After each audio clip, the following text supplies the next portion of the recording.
ये कहानी एक ऐसे बच्चे की है जो दूसरे प्लेनेट से आकर इंसानों के बीच बड़ा होने लगता है और सिर्फ 12 साल का होने के बाद उसमें एक ऐसी सुपर पावर आ जाती है जिसकी ताकत से वो मानव जाति को खत्म करके पूरी दुनिया पर राज करने की कोशिश करने लगता है और दुनिया का ऐसा बुरा हाल करना शुरू कर देता है जिसके बारे में हम देखेंगे आज की इस पूरी कहानी में।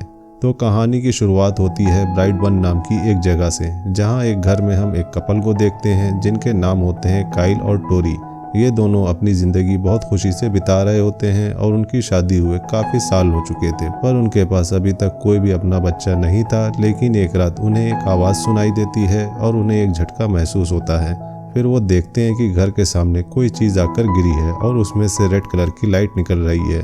अब सीन शिफ्ट होकर हमें एक छोटे से बच्चे की वीडियो क्लिप दिखाई जाती है और ये बच्चा उन्हें इसी स्पेसशिप से मिला था। जिसके बाद ये दोनों इस इंसिडेंट को एक मिरेकल समझकर उस बच्चे को अपना मानते हुए बड़ा करने लगते हैं और उसका नाम ब्रेंडन रखते हैं। अब कहानी में 10 साल गुजर जाते हैं और अब ब्रेंडन भी 10 साल का हो गया था और काइल और टोरी उसे अपने एक बेटी की तरह प्यार करते थे। और अब ब्रेंडन स्कूल भी जाता है और दूसरे बच्चों की तुलना में वो पढ़ाई में बहुत स्मार्ट और फास्ट होता है।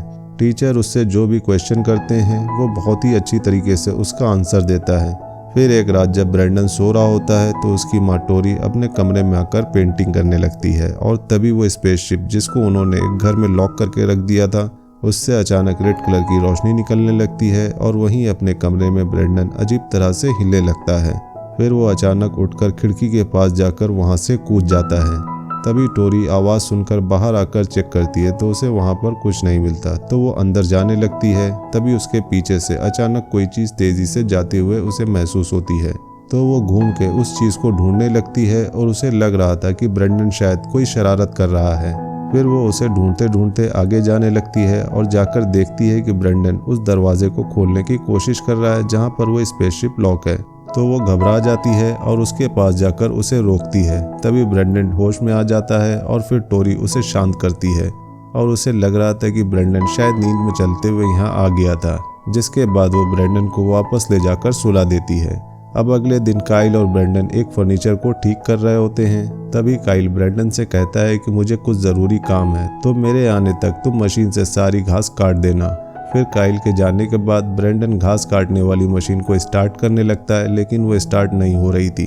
तो ब्रेंडन जोर से उस मशीन को स्टार्ट करता है और तभी वो मशीन उसके हाथ से छूटकर बहुत दूर जाकर गिरती है और ये देखकर ब्रेंडन बहुत हैरान हो जाता है। जिसके बाद वो उस मशीन के पास जाता है और देखता है कि उस मशीन का कटर ब्लेड अभी भी घूम रहा है। तो ब्रेंडन उस ब्लेड को अपने हाथ से रोक लेता है, लेकिन वो देखता है कि उसके हाथ में कुछ भी नहीं हुआ, बल्कि वो ब्लेड ही बेंड हो गया है। और ये देखकर ब्रेंडन कुछ समझ नहीं पाता और बहुत हैरान हो जाता है। अब हम कुछ समय बाद का सीन देखते हैं जहां ब्रेंडन अब 12 साल का हो चुका है, इसलिए ब्रेंडन के पेरेंट्स और उसके अंकल आंटी मिलकर उसका बर्थडे सेलिब्रेट करने लगते हैं और उसके अंकल नोआ उसे एक गन गिफ्ट में देते हैं और कहते हैं कि ये तुम्हारी आंटी और मेरी तरफ से बर्थडे गिफ्ट है। लेकिन काइल ब्रेंडन को वो गन ना देकर उसे अपने पास रख लेता है और कहता है कि अभी इन सब चीज़ों के लिए ब्रेंडन की उम्र नहीं हुई है। लेकिन इस बात से ब्रेंडन गुस्सा हो जाता है और अपने डैड से मिसबिहेव करने लगता है और ये देखकर सभी चौंक जाते हैं। जिसके बाद उसके डैड पार्टी वहीं कैंसिल कर देते हैं और ब्रेंडन को लेकर अपने घर चले जाते हैं। इसके बाद काइल और टोरी घर आकर सोचते हैं कि ब्रेंडन को लेकर कहीं घूमने जाएंगे। तो अगले दिन सभी अपना सामान पैक करके कहीं घूमने के लिए निकल जाते हैं और एक लोकेशन देखकर वहां अपना कैंप लगा देते हैं। और वहां जाने के बाद काइल और ब्रेंडन शिकार करने के लिए जाते हैं और वहां पर काइल ब्रेंडन को समझाता है कि लड़कों को टीनेज में कैसे रहना चाहिए। इसके बाद रात होने पर वो लोग सो जाते हैं, लेकिन आधी रात को टोरी जागकर देखती है कि ब्रेंडन यहाँ पर नहीं है। अब यहाँ से सीन चेंज होता है और हम ब्रेंडन की एक क्लासमेट कैटलिन को देखते हैं जो सो रही थी, लेकिन अचानक उसका लैपटॉप ओपन होकर उसमें गाने बजने लगते हैं। तो वो उठकर अपना लैपटॉप बंद करती है और फिर जैसे ही अपने बिस्तर की तरफ जाने लगती है तभी उसका लैपटॉप फिर से ओपन होकर उसमें गाने बजने लगते हैं और ये देखकर वो घबरा जाती है और फिर से लैपटॉप बंद करके उसके ऊपर बुक्स रख देती है। इसके बाद वो अचानक ब्रेंडन को अपनी खिड़की पर देखती है, जिससे वो बहुत ज़्यादा डर जाती है और अपनी मॉम को आवाज़ देने लगती है। लेकिन जब उसकी मॉम आकर देखती है तो खिड़की पर कोई नहीं होता। वहीं दूसरी तरफ काइल और टोरी ब्रेंडन को चारों तरफ ढूंढ रहे होते हैं। तो अचानक ब्रेंडन अपनी मॉम के सामने आता है और कहता है कि वो तो यहीं पर था और बस वॉशरूम के लिए बाहर आया था। इसके बाद हम दूसरी रात का सीन देखते हैं कि काइल अपने गैरेज में होता है। तभी अचानक उसे मुर्गियों के चिल्लाने की आवाज़ आती है, तो उसे लग रहा था कि शायद वहाँ कोई वुल्फ होगा, इसलिए वो गन लोड करके वहाँ जाकर देखता है। तो वहाँ पर उसे ब्रेंडन दिखाई देता है, जो उन मुर्गियों को अजीब तरह से देख रहा था। तो काइल उससे पूछता है कि तुम यहाँ पर क्या कर रहे हो, लेकिन ब्रेंडन उसे कुछ खास जवाब ना देकर वहाँ से चला जाता है। अब आधी रात को जब सभी सो रहे होते हैं तो काइल को फिर से उन मुर्गियों की आवाज़ आती है, जिसके बाद जब वो फिर से वहाँ जाता है तो वो देखता है कि सारी मुर्गियों को किसी ने बहुत बुरी तरह से मार दिया है। तो वो टोरी को ले जाकर ये सब दिखाता है और बताता है कि मुझे पता है कि ये सब ब्रेंडन ने ही किया होगा, क्योंकि कुछ घंटे पहले मैंने उसे यहाँ पर देखा था और वो मुर्गियों को घूर कर देख रहा था। लेकिन टोरी इस बात पर यकीन नहीं करती और कहती है कि ये एक 12 साल का बच्चा नहीं कर सकता, ये काम वुल्फ ने ही किया है। अब अगले दिन ब्रेंडन के स्कूल में टीचर सभी बच्चों को एक गेम खेलना सिखा रहे होते हैं, जिसमें सभी बच्चों के सर्कल में एक बच्चा रहेगा और सभी बच्चे उसे गिरने से रोकेंगे। अब जब ब्रेंडन की बारी आती है तो उसकी क्लासमेट कैटलिन उसे गिरने से नहीं रोकती, जिससे वो नीचे गिर जाता है। और जैसे ही टीचर के कहने पर ब्रेंडन को उठाने के लिए कैटलिन अपना हाथ बढ़ाती है तो ब्रेंडन उसका हाथ तोड़ देता है। इसके बाद हम स्कूल में ब्रेंडन के पेरेंट्स को देखते हैं, जहां कैटलिन की मां चिल्ला रही होती है ब्रेंडन की इस हरकत के लिए और प्रिंसिपल को कहती है कि ब्रेंडन को स्कूल से निकाल देना चाहिए। लेकिन प्रिंसिपल इस इंसिडेंट को बच्चों की एक शरारत समझकर ब्रेंडन को 2 दिन के लिए सस्पेंड कर देती है। फिर ब्रेंडन के पेरेंट्स उसे घर लेकर चले आते हैं और घर आने के बाद काइल टोरी से कहता है कि ब्रेंडन आजकल कुछ अजीब हरकतें करने लगा है और वो अजीब भी है, क्योंकि आज तक उसे ना तो कोई खरोच आई है और ना ही कोई जख्म है। और कहता है कि असल में ये हमारा बच्चा नहीं है, ये तो हमें पता है, लेकिन जो भी हो रहा है वो बहुत ही अजीब है। इसके बाद जब रात को ब्रेंडन सो रहा होता है तो वही रेड कलर की रोशनी फिर से चमकने लगती है और उसमें से कुछ आवाज़ें आने लगती हैं, जिसके बाद ब्रेंडन उठकर वहां चला जाता है और इस बार वो उस दरवाजे का लॉक तोड़ देता है और दरवाज़ा खुलते ही उस स्पेसशिप से रेड कलर की रोशनी आने लगती है और तभी वो ऊपर हवा में उड़ जाता है और अजीब भाषा में कुछ बड़बड़ाने लगता है। वहीं उसकी माँ जाग जाती है। तभी वो अचानक देखती है कि गैरेज से लाल कलर की रोशनी निकल रही है, तो वो जल्दी से वहां जाकर देखती है कि ब्रेंडन उस स्पेसशिप के ऊपर हवा में है और अजीब हरकतें कर रहा है। ये देखकर वो डर जाती है और जैसे ही वो उसे पकड़ने के लिए उसके पास जाती है तभी ब्रेंडन नीचे गिर जाता है और उस स्पेसशिप में हाथ लगाने की वजह से ब्रेंडन के हाथ में चोट आ जाती है, जिसे देखकर ब्रेंडन हैरान हो जाता है, क्योंकि ये उसकी लाइफ की पहली चोट होती है। इसके बाद टोरी उसके पास आती है और उसे संभालती है। फिर ब्रेंडन टोरी से पूछता है कि मैं कौन हूँ और मेरे साथ ये सब क्यों हो रहा है, जिसके बाद टोरी उसे सब कुछ बता देती है कि वो उनका बेटा नहीं है और ना ही उन्होंने उसे किसी एनजीओ से अडॉप्ट किया था, बल्कि उन्हें ब्रेंडन एक स्पेसशिप में मिला था और वो स्पेसशिप एक रात को ऊपर से आकर यहाँ गिरा था। अब ये सुनकर ब्रेंडन बहुत गुस्से में आ जाता है और घर जाकर चीज़ें तोड़ने लगता है। तभी उसके डैड पूछते हैं कि क्या हुआ, तो टोरी कहती है कि उसे सब कुछ पता चल गया है और मैंने उसे सब कुछ बता दिया है। फिर हम देखते हैं कि ब्रेंडन गुस्से में बाहर आता है और वहाँ पर उसकी आंखों से रेड कलर की लाइट जलने लगती है और वो कहता है कि मैं किसी को नहीं छोड़ूंगा, सबको मार डालूंगा। फिर हम कैटलिन को देखते हैं जो अपने लैपटॉप पर कुछ कर रही होती है। तभी अचानक उसका लैपटॉप बंद हो जाता है और वो देखती है कि ब्रेंडन उसके सामने खड़ा हुआ है। ब्रेंडन उसे कहता है कि चिल्लाना मत, मैं तुमसे बात करने आया हूँ और तुम्हारे लिए फूल लेकर आया हूँ। लेकिन कैटलिन कहती है कि मेरी मॉम ने तुमसे बात करने से मना किया है। तो ब्रेंडन कहता है कि फिक्र मत करो, मैं सब कुछ ठीक कर दूंगा। ये कहकर कैटलिन के पलक झपकते ही वो उसके लैपटॉप पर फूल रखकर वहां से चला जाता है। फिर आगे हम देखते हैं कि कैटलिन की मॉम एरिका अपना रेस्टोरेंट बंद करने की तैयारी कर रही होती है कि तभी वो अचानक देखती है कि रेस्टोरेंट की खिड़की पर बहुत सारे सिंबल्स बने हुए हैं और साथ ही लाइट अपने आप ऑन ऑफ होने लगती है। और जब वो लाइट के पास जाकर देखने लगती है तभी अचानक से लाइट टूट जाती है और एक कांच का टुकड़ा उसकी आंखों में घुस जाता है, जिसके बाद वो बहुत मुश्किलों से उस कांच के टुकड़े को निकाल तो देती है, लेकिन उसको एक आंख से दिखना बंद हो जाता है। तभी अचानक ब्रेंडन उसके सामने आता है और वो एक नकाब पहने हुए होता है। उसके बाद एरिका अपनी जान बचाने के लिए एक कमरे में जाकर खुद को बंद कर लेती है, लेकिन ब्रेंडन अपनी आंख की लेजर से उस कमरे के दरवाजे को बीच में से काटकर तोड़ देता है और फिर बहुत तेजी से आकर उसे मार देता है। अब अगली सुबह पुलिस आकर छानबीन करने लगती है, लेकिन उन्हें कुछ भी समझ नहीं आता कि एक रेस्टोरेंट में आकर कोई चोरी न करके एक मर्डर क्यों करेगा। पर पुलिस को रेस्टोरेंट के गिलास पर एक सिंबल दिखाई देता है और वो इस सिंबल के जरिए इन्वेस्टिगेशन जारी रखती है। वहीं दूसरी तरफ हम ब्रेंडन की आंट मैरिली को देखते हैं, जो स्कूल की काउंसलर होती है। इसलिए वो ब्रेंडन को ले जाकर बात करके उसे समझाने लगती है और कहती है कि तुमने कैटलीन के साथ जो भी किया उसके लिए क्या तुम्हें कोई अफसोस नहीं है। तो वो कहता है कि हमें ये समझना चाहिए कि हमारे साथ जो कुछ भी बुरा होता है वो अच्छे के लिए होता है और इस चीज़ के लिए मुझे कोई अफसोस नहीं है। फिर मैरिली कहती है कि मैं स्कूल के काउंसलर होने के साथ साथ तुम्हारी आंटी भी हूँ और मैं चाहती हूँ कि तुम्हारी काउंसलिंग रिपोर्ट पॉजिटिव ही बने, ताकि कल मैं तुम्हारी मॉम और स्कूल के प्रिंसिपल को वो रिपोर्ट भेज सकूँ। और ये बात पुलिस तक भी पहुँच गई थी, तो तुमसे बात करके जो भी रिपोर्ट मुझे मिले, चाहे वो नेगेटिव हो या पॉजिटिव, मुझे उन्हें भेजना होगा। अब आगे हम देखते हैं कि रात हो गई है और मैरिली अपने घर में कुछ कर रही होती है। तभी अचानक उसकी डोरबेल बजती है, तो वो जाकर देखती है कि ब्रेंडन आया है।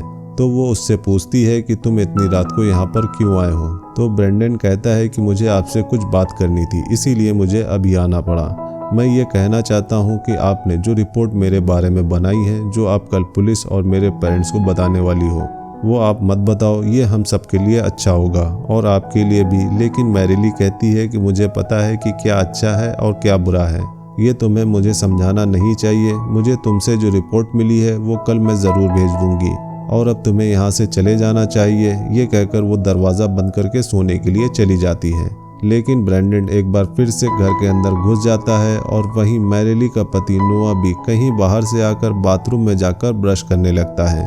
तभी उन्हें बेडरूम में किसी के होने का एहसास होता है, तो वो जाकर देखते हैं कि वहाँ पर मास्क पहनकर ब्रेंडन छुपा हुआ है और ये देखकर वो गुस्से में आ जाता है और ब्रेंडन को पकड़कर बाहर ले जाता है और कहता है कि गाड़ी में बैठ जाओ।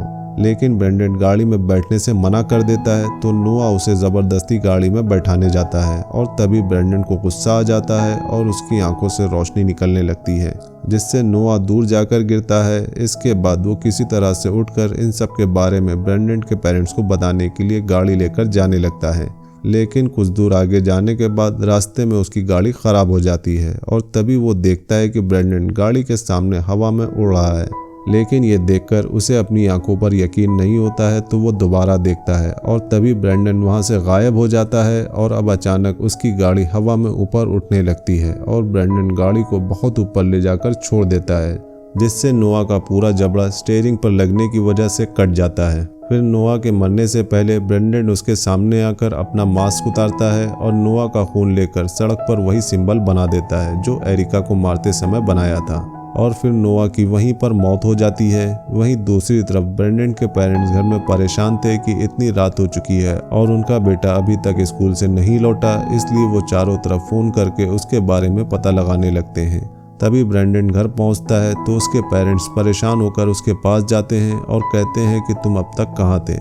तो वो कहता है कि स्कूल के बाद उसके दोस्तों ने उसे खेलने के लिए बुलाया था और खेलते खेलते वो उसे चिढ़ाने लगे थे और शर्ट भी फाड़ दी, जिसके बाद वो पैदल ही घर तक आया है। इसके बाद जब उसकी मॉम शर्ट देने के लिए कहती है तो वो शर्ट नहीं देता और अपने कमरे में चला जाता है। अब ब्रेंडन की इस बात से काइल और टोरी को उस पर शक हो जाता है कि वो झूठ बोल रहा है और उन्हें लग रहा था कि ब्रेंडन उनसे कुछ छुपा रहा है। अब रात को टोरी के पास मैरिली का कॉल आता है और वो बताती है कि वो हॉस्पिटल में है। तो काइल और टोरी जल्दी से हॉस्पिटल पहुंच जाते हैं, जहां उन्हें पता चलता है कि नोआ का एक्सीडेंट हो गया है और वो बताती है कि रात को उनके घर ब्रेंडन आया था। ये सुनकर काइल का शक यकीन में बदल जाता है। इसके बाद वो अपने घर जाते हैं और ब्रेंडन को बताते हैं कि उसके अंकल नोआ की एक्सीडेंट की वजह से मौत हो गई है। लेकिन ब्रेंडन ये खबर सुन के कुछ खास रिएक्शन नहीं देता, इसलिए उसके डैड उससे पूछताछ करने लगते हैं और कहते हैं कि हम जानते हैं कि तुम कल रात वहाँ पर थे और तुम हमसे क्या छुपा रहे हो, जल्दी बताओ। लेकिन इस बात से ब्रेंडन को गुस्सा आ जाता है और काइल को जोर से एक धक्का देता है, जिससे काइल अलमारी में जाकर टकरा जाता है और अलमारी टूट जाती है। और इससे काइल और टोरी बिल्कुल शॉक्ड हो जाते हैं कि ब्रेंडन के अंदर इतनी ताकत कैसे आई। इसके बाद टोरी ब्रेंडन को उसके रूम में भेज देती है, लेकिन इस बात से काइल समझ जाता है कि हो न हो ब्रेंडन ही सबको एक एक करके मार रहा है। इसके बाद वो ब्रेंडन के कमरे में जाकर उसी शर्ट को ढूंढने लगता है जो उसने रात को उन्हें ना देकर कहीं छुपा दी थी। और कुछ देर ढूंढने के बाद वो शर्ट उसे मिल जाती है जिस पर खून लगा हुआ था। इसके बाद वो शर्ट को अपनी वाइफ को आकर दिखाता है और कहता है कि ये सब खून ब्रेंडन ने ही किए हैं। अब वो हमारे लिए एक खतरा है और वो एक एक करके हम सभी को मार देगा। लेकिन टोरी इस बात पर यकीन नहीं करती और काइल पर गुस्सा करके चली जाती है। अब रात को हम काइल को देखते हैं जो अपने बेटे की फोटो देखकर रो रहा होता है। वो पूरी तरह से ये समझ चुका था कि ये सब उसका बेटा ब्रेंडन ही कर रहा है और इसके लिए उसे ही कुछ करना होगा। इसलिए वो एक मुश्किल फैसला कर लेता है अपने बेटे को अपने ही हाथों से मारने का।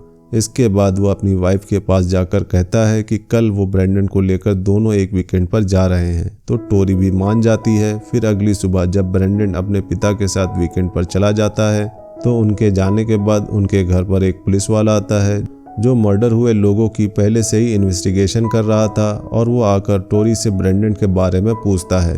लेकिन टोरी कहती है कि वो तो अपने डैड के साथ वीकेंड पर गया है। जिसके बाद वो पुलिस वाला टोरी को एक तस्वीर दिखाता है जिसमें वही सिंबल होता है और वो कहता है कि हमें 2 मर्डर की जगह एक ही निशान मिला है। लेकिन टोरी कहती है कि मैं इसके बारे में कुछ नहीं जानती। इसके बाद जब पुलिस वाला वहां से चला जाता है तो टोरी ब्रेंडन के कमरे में आकर उसकी नोटबुक निकालती है जिसमें वही सब बना होता है जो आज तक उसने किया था और वो निशान भी बना होता है जो वो पुलिस वाला उसे दिखा रहा था। और ये सब देखकर टोरी समझ जाती है कि ये सब ब्रेंडन ने ही किया है और उसी ने ही सबको मारा है। दूसरी तरफ हम काइल को देखते हैं जो शिकार करने के बहाने से ब्रेंडन को लेकर एक जगह पर उतरता है और ब्रेंडन जब उसके आगे थोड़ी दूरी पर होता है तो वो पीछे से उसके सर पर शूट कर देता है। लेकिन काइल देखता है कि ब्रेंडन को कुछ नहीं हुआ जिससे वो बहुत घबरा जाता है और फिर से गन दोबारा लोड करने लगता है। लेकिन तभी वो देखता है कि ब्रेंडन वहाँ पर नहीं है। ये देखकर काइल अपनी जान बचाकर वहाँ से भागने लगता है। लेकिन तभी ब्रेंडन कहीं से तेजी से आकर काइल को गिरा देता है। इसके बाद सामने आकर अपने डैड को पकड़ लेता है और काइल कहने लगता है कि मुझे मत मारो, मैं तुम्हारा डैड हूँ। पर वो नहीं सुनता और अपनी आंखों की लेजर से काइल को मार देता है। वहीं टोरी को पता चल गया था कि सबको ब्रेंडन ने ही मारा है, इसलिए वो काइल को कॉल करती है। पर वो कॉल ब्रेंडन उठाता है तो उसकी मॉम पूछती है कि तुम्हारे डैड कहाँ हैं। तो वो कहता है कि वो अब जा चुके हैं। ये सुनकर टोरी समझ जाती है कि उसने काइल को मार दिया है। तो ब्रेंडन कहता है कि मैं तुम्हारे लिए वापस आ चुका हूँ। ये सुनकर टोरी बहुत डर जाती है और एक जगह जाकर छुपकर पुलिस को कॉल लगाने लगती है। जिसके बाद वहाँ पुलिस आ जाती है और आकर टोरी को पुकारते हुए घर की तरफ जाने लगती है। लेकिन तभी एक पुलिस वाले को ब्रेंडन तेजी से आकर मार देता है और अब वहाँ पर एक फीमेल पुलिस ऑफिसर बसती है जो टोरी से कहती है कि तुम अंदर जाओ। जिसके बाद वो मदद के लिए कंट्रोल रूम में फ़ोन करती है और ब्रेंडन को चारों तरफ ढूंढने लगती है। लेकिन ब्रेंडन उसे भी आखिरकार बहुत बेरहमी से मार देता है। इसके बाद वो टोरी को मारने के लिए उसे ढूंढने लगता है और वहीं टोरी अपनी जान बचाने के लिए किसी तरह ब्रेंडन से छुपकर खिड़की से नीचे कूद जाती है जिससे उसके हाथों में चोट आ जाती है। और तभी उसे याद आता है कि ब्रेंडन को सिर्फ स्पेसशिप के जरिए ही मारा जा सकता है। इसके बाद वो गैरेज की तरफ भागने लगती है और वहां जाकर उस स्पेसशिप से एक नुकीला टुकड़ा निकाल लेती है और फिर वहां से बाहर निकलकर ब्रेंडन को प्यार से अपना बेटा कहकर बुलाने लगती है। और कुछ देर पुकारने के बाद ब्रेंडन सामने आता है और अपनी मॉम के गले लगता है। जिसके बाद टोरी उससे प्यार से बातें करते हुए उस नुकीले टुकड़े से पीछे से मारने वाली होती है। तभी ब्रेंडन उसका हाथ पकड़ लेता है और बहुत गुस्से में आकर अपनी मॉम को 35,000 फीट की ऊंचाई पर ले जाता है और वहां से नीचे छोड़ देता है जिससे उसकी मॉम वहीं मर जाती है। और तभी हम देखते हैं कि वहां से एक एरोप्लेन आ रहा होता है जिसे ब्रेंडन क्रैश कर देता है। और आगे फिर न्यूज़ में बताया जाने लगता है कि एक एरोप्लेन ब्राइट बन सिटी में क्रैश हो गया है और उसके सारे पैसेंजर मारे जा चुके हैं और जिनके घर के ऊपर ये एरोप्लेन क्रैश हुआ है उस घर के सारे लोग भी मारे गए हैं सिवाय एक बच्चे के और उसका नाम है ब्रेंडन। और इससे सबको लग रहा था कि उनके घर के ऊपर प्लेन क्रैश होने की वजह से उस बच्चे के मॉम और डैड की मौत हो गई है। लेकिन ये सब कुछ ब्रेंडन ने ही चालाकी से किया होता है ताकि सबको ऐसा ही लगे। और अब कहानी के आखिर में हमें ये दिखाया जाता है कि ब्रेंडन ने पूरी दुनिया में तबाही मचा दी है और उसने बहुत सारी बिल्डिंग्स और घरों को तबाह कर दिया है और मीडिया ने उसे एक नया नाम दिया है और वो है ब्राइट बन। और इसी सीन के साथ ये कहानी यहीं पर ख़त्म हो जाती है। तो ये थी ब्राइट बन फिल्म की सारी कहानी। आपको ये कहानी कैसी लगी हमें कमेंट्स में ज़रूर बताइएगा। अगर मूवी का एक्सप्लेनेशन पसंद आया हो तो वीडियो को लाइक करिएगा और चैनल को सपोर्ट करने के लिए सब्सक्राइब करिएगा, ताकि हम आपके लिए ऐसे ही इंटरेस्टिंग मूवीज़ के एक्सप्लेनेशन लाते रहें। मिलते हैं नेक्स्ट मूवी एक्सप्लेनेशन वीडियो में, तब तक के लिए बाय बाय।